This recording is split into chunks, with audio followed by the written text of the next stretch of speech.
Ratu Elizabeth II meninggal pada Kamis tanggal 8 September tahun 2022 di Kastil Balmoral, tanah miliknya di Skotlandia, pada usia 96 tahun. Kastil ini hanyalah salah satu aset yang ditinggalkan Ratu Elizabeth II setelah 70 tahun bertahta. Dilansir USA Today, Selasa tanggal 13 September tahun 2022, aset pribadinya yang terdiri dari investasi, real estate, perhiasan, dan lainnya diperkirakan bernilai $500 juta 7 triliun, menurut majalah Forbes. Sementara kekayaan seluruh keluarga kerajaan diperkirakan bernilai setidaknya $88 miliar, 1,4 kuadriliun pada 2017. Berapa jumlah kekayaan Ratu Elizabeth II? Kekayaan kerajaan Inggris bernilai sekitar $88 miliar pada tahun 2017, menurut perusahaan konsultan penilaian merek Brand Finance. Kekayaan pribadi Ratu Elizabeth II mendekati $500 juta dari investasi, seni, perhiasan, dan real estate, menurut perkiraan tahun 2021 dari Forbes.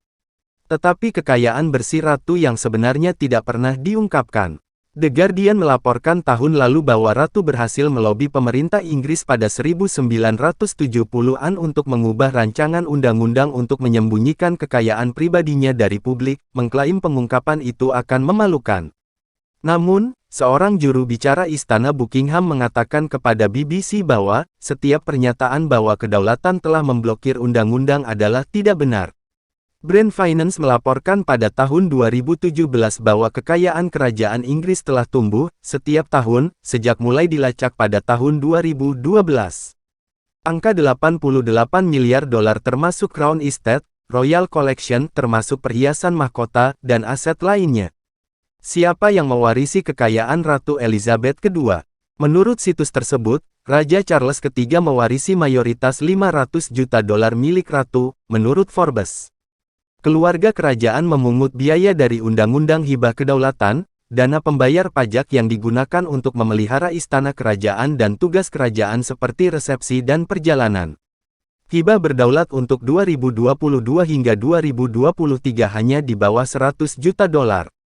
Pembayaran didasarkan pada keuntungan dari Crown Estate, bisnis properti yang dimiliki oleh raja tetapi berjalan secara independen, menurut BBC. Mulai tahun 2017, Ratu mulai menerima 25% dari keuntungan Crown Estate dari 2 tahun sebelumnya, kesepakatan yang ditetapkan untuk 10 tahun terakhir untuk membantu membayar perbaikan Istana Buckingham.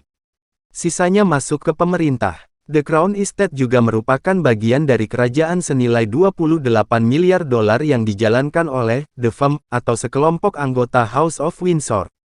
Bersama dengan Ratu, anggota termasuk Raja Charles dan istrinya Camilla, Duchess of Cornwall, Pangeran William dan istrinya Kate, Duchess of Cambridge, Putri Anne, Putri Ratu, dan putra bungsu Ratu, Pangeran Edward, dan istrinya Sophie, Countess of Wessex, kata Forbes.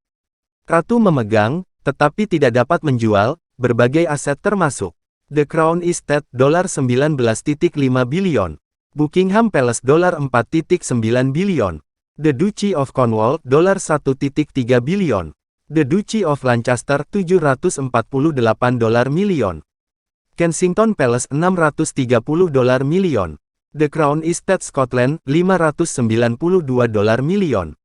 Firma, atau Monarchy plc, memompa ratusan juta pound ke dalam ekonomi Inggris setiap tahun melalui tur ke negara-negara persemakmuran dan pameran lainnya. Pangeran Harry dan Meghan, pernikahan kerajaan Duchess of Sussex 2018, misalnya, diharapkan dapat menguntungkan ekonomi Inggris dengan lebih dari £1 miliar, menurut Brand Finance. Keluarga kerajaan secara pribadi tidak mendapatkan keuntungan dari bisnis tersebut, tetapi Forbes melaporkan bahwa mereka menerima keuntungan finansial lainnya seperti liputan media gratis. Berapa pendapatan Ratu dari pajak? Sovereign Grant ditetapkan sebesar $86,3 juta, sekitar $99 juta untuk tahun 2021 hingga 2022, atau sekitar 1,29 pound, sekitar $1.50 per orang di Inggris, menurut BBC. Ini belum termasuk biaya keamanan. Berapa banyak properti yang dimiliki Elizabeth II? Forbes melaporkan bahwa aset real estate pribadi Ratu termasuk 2 kastil, Sandringham House dan Balmoral Castle.